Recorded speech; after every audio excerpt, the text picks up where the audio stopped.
Kalau orang mau percaya silakan, tak percaya pun tak rugi. Ya, saya sampaikan ini. Wali Allah yang telah sampai derajat roh seperti ini, tidak ada lagi jarak yang jauh bagi mereka. Ya, saya mohon maaf nih. Tidak ada lagi jarak yang jauh. Kenapa? Jasad sudah seperti roh. Dia bisa berada tempat yang ribuan mil dalam waktu sekejap. Nah, ini agak unik nih Pak. Kalau orang mau cerita macam-macam terserahlah, tak masuk akal. Memang tak masuk akal. Gimana kita mau pakai akal? Nah, Imam Suyuti rahimallahu taala, pengarang kitab, banyak kitabnya, ulama dia ni. Ini ulama besar dalam mazhab Syafi'i. Dan dia pernah berkata, aku melihat lebih 70 kali melihat Nabi dalam keadaan jaga. Lebih 70 kali. Nah, ini seorang ulama. Dia tidak sufi murni, tapi dia ulama, ngarang tafsir, ngarang kitab ilmu hadis, ngarang kitab fikih, sufi juga ada.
اللهم صل على نور الأنوار وسر الأسرار وترياك الأغيار ومفتاح باب اليسار سيدنا ومولانا محمد المختار وآله الأطهار وأصحاب الأخيار عدد نعم الله وإبطاله. سبحانك لا علم لنا إلا ما علمتنا إنك أنت العليم الحكيم. اللهم ذكرنا ما نسينا وعلمنا ما جهلنا ولا حول ولا قوة إلا بالله العلي العظيم. Jemaah sekalian yang saya muliakan, Assalamualaikum warahmatullahi wabarakatuh. Alhamdulillah, senantiasa kita mengaturkan pujian dan syukur kita kepada Allah atas limpahan rahmah hidayahnya subuh ini. Atas izinnya kita dapat melanjutkan kajian kita, mudzakarah kita, panduan kitab Futuhatul Ilayah. Sambungan pembahasan yang kemarin. Hanya 2 kali pertemuan, insya-Allah yang akan datang kembali kepada kitab Bidayatus Salikin. Jadi kemarin tentang keberadaan roh kita dan sebagaimana keberadaan Allah Subhanahu wa taala. Baru 5 kita bahas kemarin tu. Bagaimana keberadaan roh dengan jasad, sebagaimana keberadaan Allah dengan alam ini. Ya, sekarang yang keberapa belum nih? Yang ke-6 ya. Yang ke-6 ya. Annahu lima kana ruhu mawjudan qabla al-jasadi. Dikarenakan keadaan roh itu sudah ada sebelum jasad. Ya. Roh sudah ada sebelum jasad. wa yakunu mawjudan ba'da adamihi, maka dia keberadaannya tetap ada tatkala tiadanya jasad. Ya, ini indah sekali nih. Ya. Roh sudah ada sebelum adanya jasad, dan dia tetap ada tatkala tiadanya jasad, musnahnya jasad. Nah, jadi kalau mengalami kematian, ya, yang hancur jasad, sedangkan roh tetap dia. Dari pengertian ini kembali kepada Allah, mirip. Nah, maka dikatakan di sini, ya, wa alimna annahu ta'ala mawjudun qabla khalqi. Nah, sesungguhnya dapatlah kita ketahui bahwa Allah Subhanahu wa taala ada sebelum makhluk. Ya. Allah ada sebelum makhluk.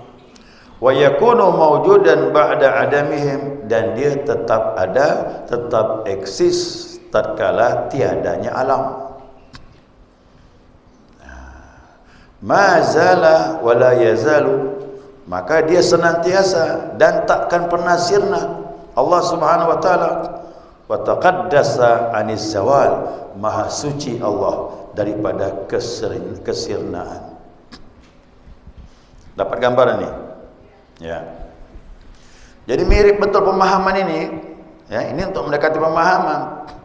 Ya, Allah sudah ada sebelum adanya alam, dan dia tetap ada tatkala musnahnya alam. Allah tak berubah, Allah tak mengalami kesirnaan. Maha suci Allah Subhanahu wa taala. Sebagaimana perumpamaan, roh sudah ada sebelum adanya jasad, dan dia tetap ada tatkala musnahnya jasad. Ya. Kemudian masuk yang ke 7. Kalau ini dapat, Pak, udah kita paham dah. Jangan dicari jauh-jauh Allah itu. Ya.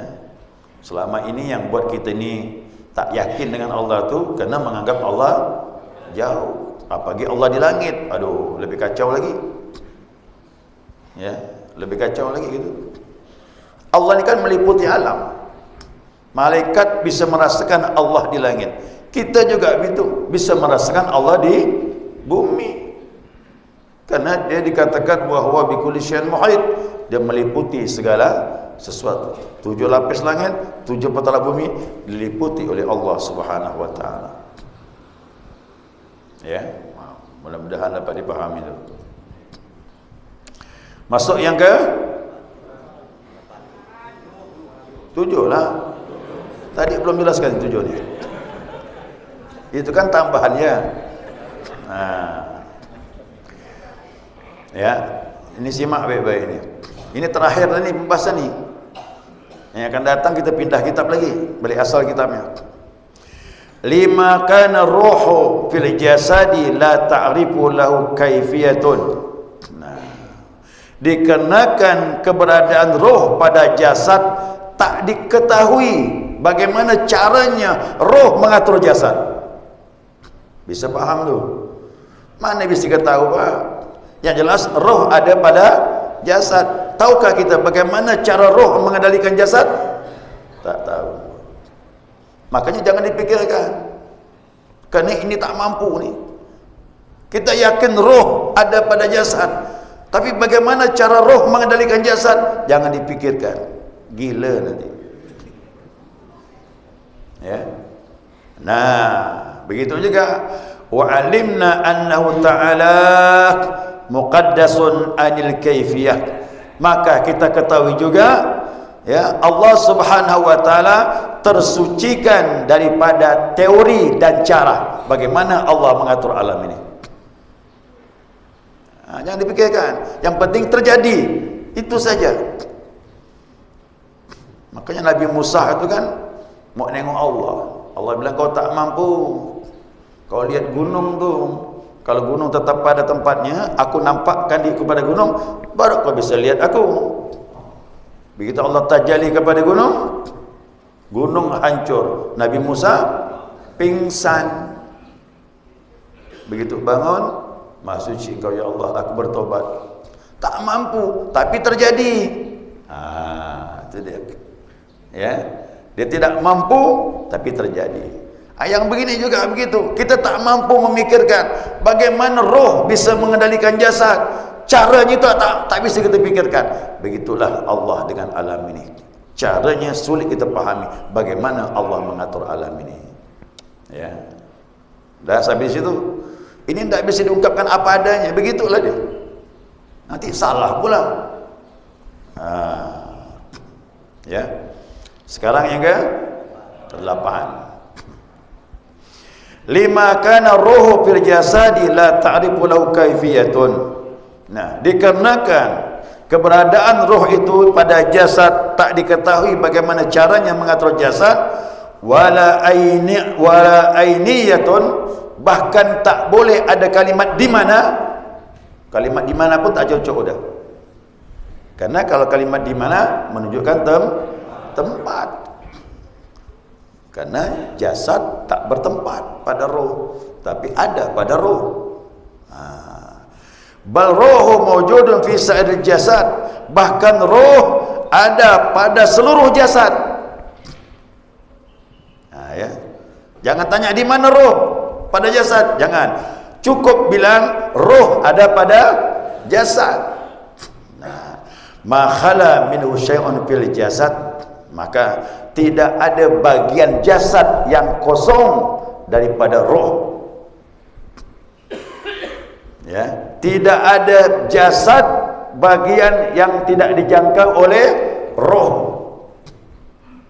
Wa kadzal haqqu subhanahu wa ta'ala, demikianlah Allah subhanahu wa ta'ala mawjudun fi kulli makan tanazzahu anil makan waz zaman. Allah subhanahu wa ta'ala ada pada segala sesuatu,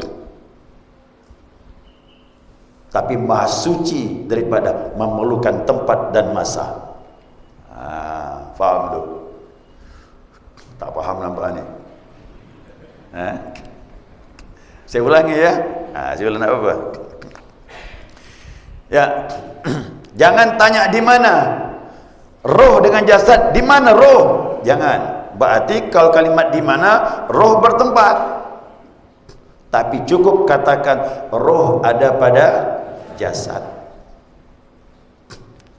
Begitu juga Allah Subhanahu wa taala.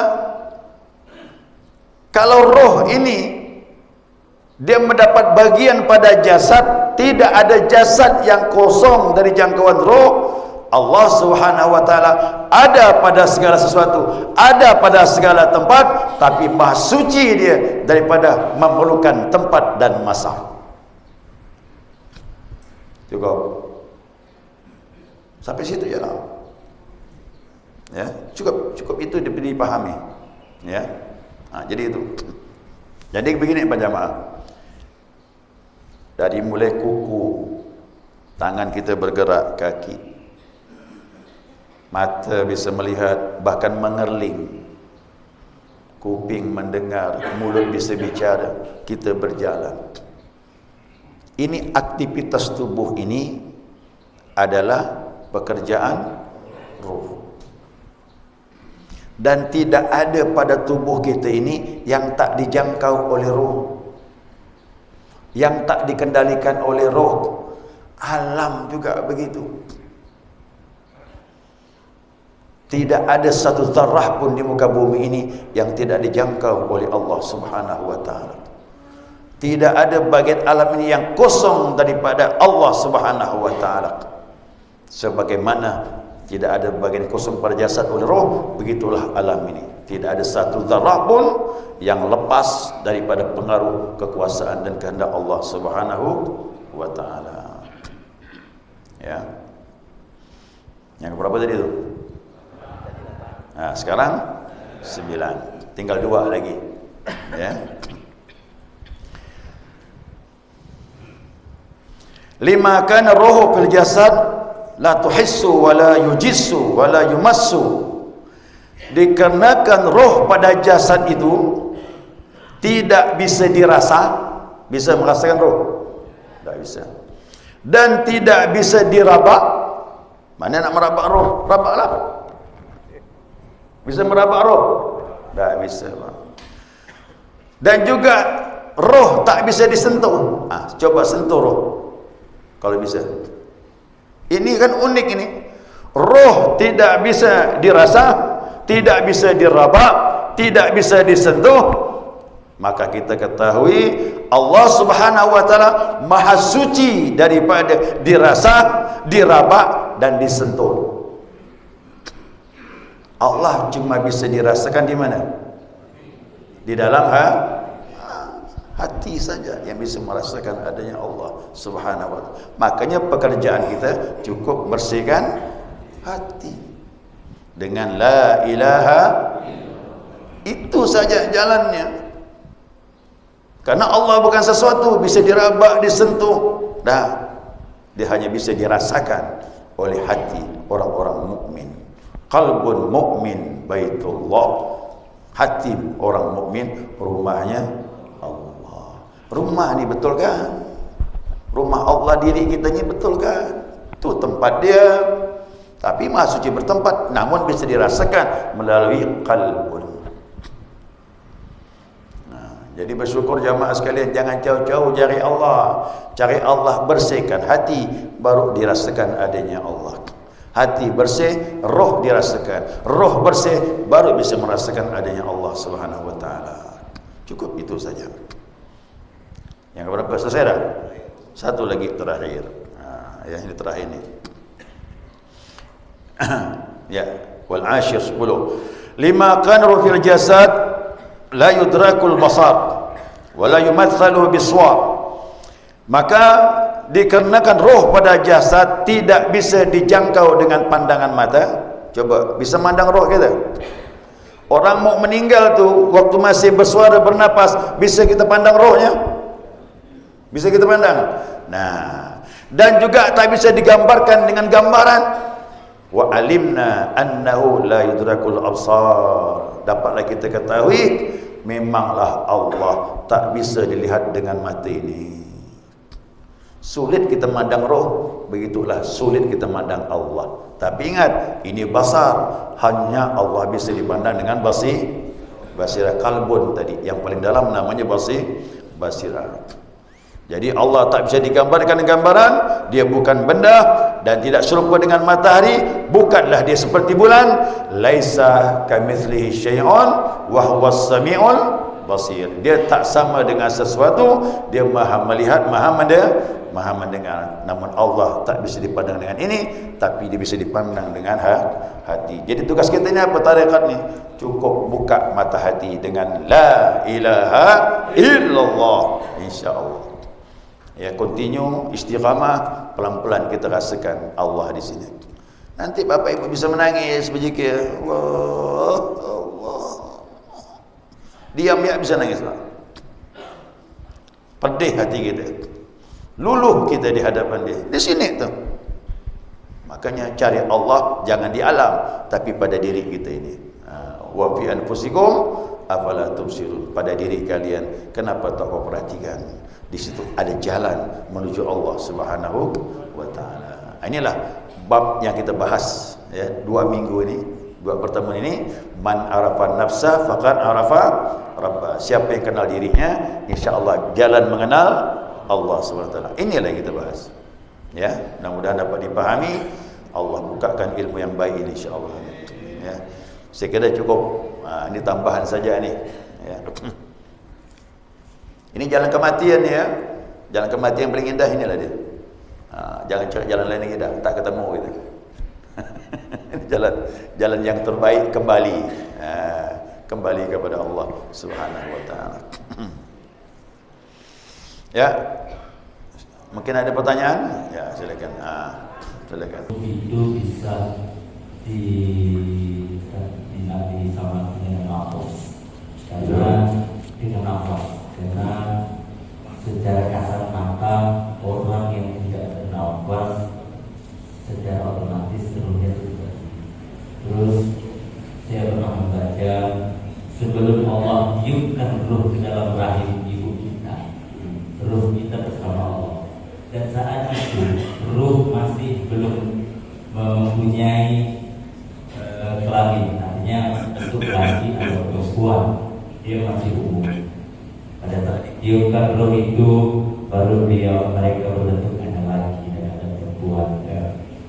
Yang terusnya pada saat kita menikmati meninggalkan jasad ini, kita bergabunglah di alam yang kita tidak tahu alam mana itu. Ada beberapa kajian yang saya baca, yang saya dengar, pada saat di surga antara ruh manusia, ruh jin, ruh yang lain bermalaikat bersatu di surga satu identik. Artinya saat ini kita tidak bisa melihat jin, tidak bisa melihat malaikat. Pada saat di surga akan bersatu bertemu Allah. Ini berderajat, ya, berderajat roh kita ini. Tergantung kemampuan kita untuk mencapai derajat itu. Roh yang tertinggi adalah roh idhafi. Roh idhafi itu roh sandaran kepada Ruhul Qudus. Jadi kita tak boleh mengatakan Ruhul Qudus, tetapi roh kita ini asalnya dari situ. Sebagaimana Nabi Isa alaihissalam, wa ayatna bi Ruhil Qudus, kami kuatkan Nabi Isa itu kan Ruhul Qudus. Kalau orang sudah sampai kepada Ruhul Qudus, apa yang dia mau jadi. Makanya Nabi Isa itu paling banyak dia punya mukjizat disebutkan dalam Al-Quran. Orang yang sudah sampai kepada Ruhul Qudus, maka apa yang mau dimaunya diizinkan oleh Allah Subhanahu wa taala. Nah, roh kita ini dikatakan roh idhafi, roh sandaran kepada Ruhul Qudus, itu puncak yang paling atas. Kalau sudah sampai ke tempat ini, udah berarti kita menyaksikan Allah. Mohon maaf ini, sudah bisa menyaksikan Allah. Makanya para aulia dia mengungkapkan dalam kitabnya itu disebutnya, bahkan jasad ini kalau roh kita sudah sampai kepada Ruhul Ruhul Qudus atau roh idhafi, jasad ini ngikut seperti roh. Nah, ini agak jauh dah ni ya. Tak apa-apalah ni ya. Jauh-jauh sekali tu pun tak apa-apa ni. Ya. Nah, dalam kitab Insanul Kamil kita melaksanakan suatu amalan bahkan melebihi dari apa yang disunahkan Nabi Muhammad SAW. Kalau orang melaksanakan suatu amaliyah riyadah yang sungguh-sungguh, kata beliau ni ya dalam kitab Insanul Kamil, maka orang tersebut berpuasa, beramal pada waktu malam, siang dia puasa, bahkan puasanya melebihi yang disunahkan Nabi.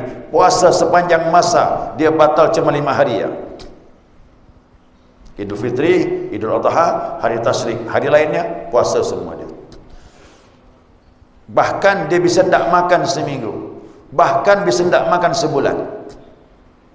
Ini udah kelas-kelas tinggi nih Pak, para aulia kelas tinggi. Maka pada waktu itu tidak ada lagi jarak yang jauh bagi mereka. Jasad tertarik oleh roh, maka roh pun seperti, jasad seperti roh.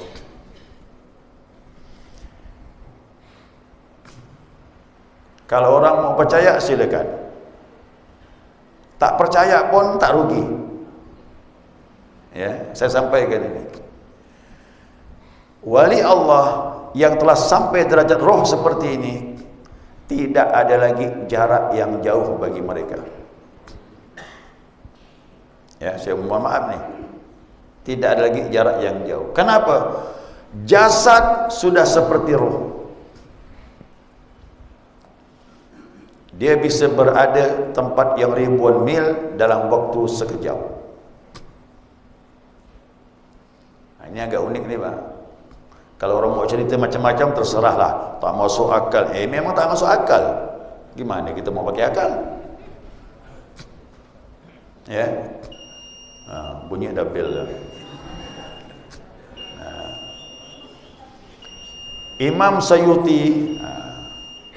Imam Suyuti rahimallahu taala, pengarang kitab, banyak kitabnya, ulama dia ni. Ini ulama besar dalam mazhab Syafi'i. Dan dia pernah berkata, aku melihat lebih 70 kali melihat Nabi dalam keadaan jaga. Lebih 70 kali. Ini seorang ulama. Dia ndak sufi murni, tapi dia ulama, ngarang tafsir, ngarang kitab ilmu hadis, ngarang kitab fikih, sufi juga dia. Ini pernah saya sampaikan waktu Isra Mi'raj. Nah, dia berkata dengan muridnya bernama Muhammad Al-Haibak, "Ya Muhammad, nanti waktu asar, waktunya waktu Mekah, bukan waktu Mesir." Nah, ini susah juga orang bilang, masa salat di Pontianak, asar ikut di Mekah, kan beda waktu. Enggak, para wali tahu kapan waktu asar di Mekah. Dia bilang sama muridnya, "Aku sebentar lagi akan salat di Mekah. Ingat, tutup mulut. Aku mau ngajak kau, mau ikut." Karena ini murid kesayangan dia. Ini murid kesayangan dia. Wah, senanglah hati itu. "Siap Syekh, siap ikut." Mau lah. Ayo kata dia. Berangkat dari mana Pak? Dari pondok pesantren dia. Habis salat 2 rakaat, ayo kita keluar berjalan. Jalan, keluar dari pintu pondok, mata suruh pejam. "Pejam nak," kata dia. "Kau tak mampu nanti melihatnya." Pejamlah, melangkah. Kata Muhammad Haibak, "Aku ngitung," kata dia. "Aku hitung kaki aku ni. 27 langkah. Begitu sudah sampai 27 langkah, guruku bilang, berhenti," kata dia. "Jangan lanjutkan. Nah, kau buka kau punya mata." Bukalah. Buka. Terkejut dia. Pas berada di depan makam isteri Nabi Muhammad sallallahu alaihi wasallam, Khadijatul Kubra di Ma'lah, Mekah. Dari Mesir sekejap berangkat ke Ma'lah, langsung ziarah. Tak naik bis lagi ziarahnya. Ini bingung ni Pak. Tak apa-apalah, ini video jadi fitnah jadi. Ya. Ini kalau ilmu kewalian tak boleh kita ragu. Saya terus terang yang begini saya senang ni Pak. Karena saya dah tahu dah ilmunya dah. Saya dah tahu dah ilmunya. Maka sedikit pun saya tak ragu masalah ini. Makanya saya ajak belajar la ilaha illallah dulu. Lama-lama nanti dia yakin. Ya. Nah, jadi ziarah, aku pun berdoa dengan guruku di Ma'lah, di kuburan Khadijah. Kemudian setelah berdoa aku berdiri, nampak tiang Masjidil Haram yang menara tinggi itu. Nampak kelihatan. Lalu aku pergi, masuklah salat asar. Waktu Mekah, bukan waktu Mesir.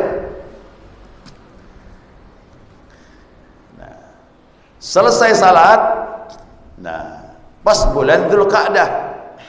Bulan Dzulqa'dah. Setelah Dzulqa'dah, Dzulhijjah. "Ya Muhammad, kau mau bertahan di sini sampai musim haji? Langsung saja kau pergi haji." Kata Muhammad, "Dah," kata dia. "Saya ikut guru jelah. Aku mau pulang nih." "Aku ikut." Ayo, bagaimana cara pulangnya? Ziarah lagi ke makam istri Nabi Muhammad sallallahu alaihi wasallam. Di sini baru saya paham betapa tingginya derajat istri Rasulullah. Khadijah itu tidak main-main Pak, derajatnya itu. Wali-wali semua datang ziarah situ. Mana mau lawan derajatnya Pak? Tatkala Nabi terima wahyu ketakutan, dia yang menenangkannya. Tatkala orang mendustakan Nabi, dia yang paling percaya dengan Rasulullah. Tatkala Nabi dakwah, dia mendukung. Tatkala Nabi perlu duit, dia habiskan hartanya untuk dakwah Rasulullah SAW. Mana lawan Khadijah? Itu derajatnya tinggi, wali yang tinggi itu. Khadijah itu. Makanya wali-wali hampir ratus semuanya ziarah ke makam Khadijah. Karena derajatnya mulia, seorang wanita. Nah, waktu kami kembali kata Muhammad, ziarah dulu ke makam Khadijah. Setelah ziarah, kami keluar dari makam, aku pun berjalan. Guru bilang, "Pejamkan mata kau." Pejamkan lagi, jalan. Yang kedua, Pak, lebih pendek, cuma 7 langkah. 7 langkah ya. 7 langkah, buka kau punya mata. Dah sampai di Kairo. Kembali lagi ke Mesir. Cuman tidak langsung ke pondok, langsung ke makamnya Umar ibn Farid, seorang sufi besar di Mesir. Nah, makanya saya pesan sama anak saya, nanti kalau kau ke Mesir, di Kairo, datang ke makam Ibnu Farid, Umar bin Farid, itu sufi besar. Ziarah ke makam Imam Syafi'i, itu di Kairo Pak, banyak makam wali. Ya, Imam Syafi'i di sana, kemudian Tunnun Al-Misri juga di sana, banyak wali-wali di sana. Nah, dari kisah inilah Pak, ini ulama yang menceritakan muridnya langsung, bukan dongeng nih. Tanggal-tanggalnya pun disebut. Nah, jadi wali Allah kalau sudah sampai kepada roh idhafi, mendekati Rohul Qudus, dah tidak ada lagi jarak yang jauh bagi dia. Jasad seperti roh ngikut dah. Nah, maka mereka tak banyak makan. Kok kita ni sikit-sikit makan? Itu susahnya kita ni. Nah, dia ibadahnya kuat, ya, tidurnya sedikit, ya kita sikit-sikit tidak. Tak masalah lah. Yang penting kita zikir saja, bersihkan hati. Alhamdulillah, udah bersihkan hati ni, mudah-mudahan kembali hati bersih, tak ada penyakit. Nah, dihisap pun mudah. Tapi guru-guru kita punya kelebihan tersendiri kerana dia dekat betul dengan Allah Subhanahu wa taala. Ya, kesimpulan terakhir ni saya mau sampaikan sebelum tutup. Waktu kita membaca firman Allah, kan ada ayat menyatakan huwal awwalu wal akhiru wal zahiru wal batinu. Terbuka dah ni dengan roh. Terbuka sudah. Wa huwa bikulli syai'in alim. Dia Maha mengetahui segala sesuatu. Wal awwalu, dia yang awal, Allah tanpa permulaan. Wal akhiru, dia akhir tanpa berkesudahan. Wal batinu, dia yang tersembunyi. Wal zahiru, dan dia yang tampak. Apa maknanya ni? Nah, roh yang awal sebelum ada jasad, dan roh tetap akhir eksis tatkala musnahnya jasad. Kemudian roh batin, nampak tak? Roh batin, tapi roh dikatakan zahir. Kenapa dia zahir tampak? Melalui jasad, kerana jasad digerakkan oleh roh. Maka dikatakan roh tampak pada jasad kerana dia pengendalinya. Roh batin tak bisa dilihat. Roh sudah ada sebelum adanya jasad, dan roh tetap ada tatkala musnahnya. Allah juga begitu. Dia awal tanpa permulaan, sudah ada sebelum ada makhluk, dan dia akhir tanpa berkesudahan tatkala musnahnya makhluk.